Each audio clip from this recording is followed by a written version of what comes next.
গুলি লাগে নাই, তবে মনিরুল ভাই সুস্থ আছে।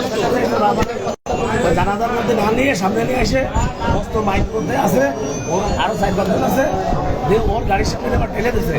দিনে আমি ওদের জাম করেছি, ওরা আমার ফায়ার করেছে, ফায়ার করলে আমি লাভ দিছি, লাভ দিলে আমার এই সাইডটা চলে গেছে একটা, গেলে ফিরে আর একটা ফায়ার করেছে, চলে গেছে। দৌড় দিছি, ওরা আমি ব্যাগে দাঁড়াই গেছি, সুদা গেলে আমি মরে যেতাম। তারপরে একটা ঘর ছিল, ঘরের মধ্যে ঢুকে গেছি, ঘুরে দিলে ওরা তখন ওইটা কি করছে আমি জানি না। তখন আমি মেসেজ দিচ্ছি, আমি তাহলে কি করতে পারতেছি না, আমি মেসেজ দিচ্ছি জামানো গুলি করছে। তারপরে ওরা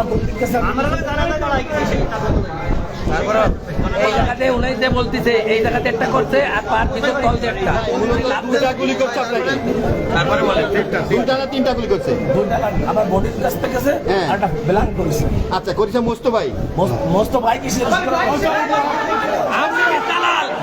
আমাদের আমরা সাংবাদিক, আমরা ভাই বলবো, আপনারা যা বলেন বলেন।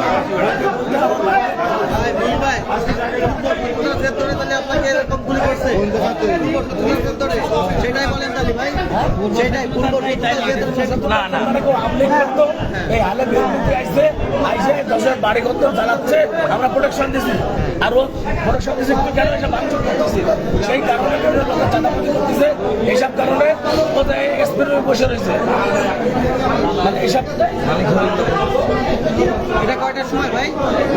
এটা 5:20, 25, 5:25।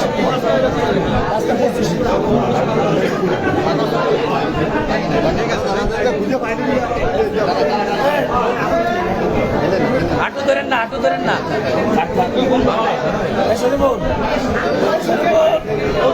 শরীফুল কাকা মেসেজ করে দাও, মেসেজ করে লাগিয়েছে কোনটা? প্রিয় দর্শক মন্ডলী, নড়াইল জেলা বিএনপি সাধারণ সম্পাদক মনিরুল ভাইকে অবকালী জানাজায় গেলে কে বা অভিযোগ করতেছেন মস্ত বলি করছেন।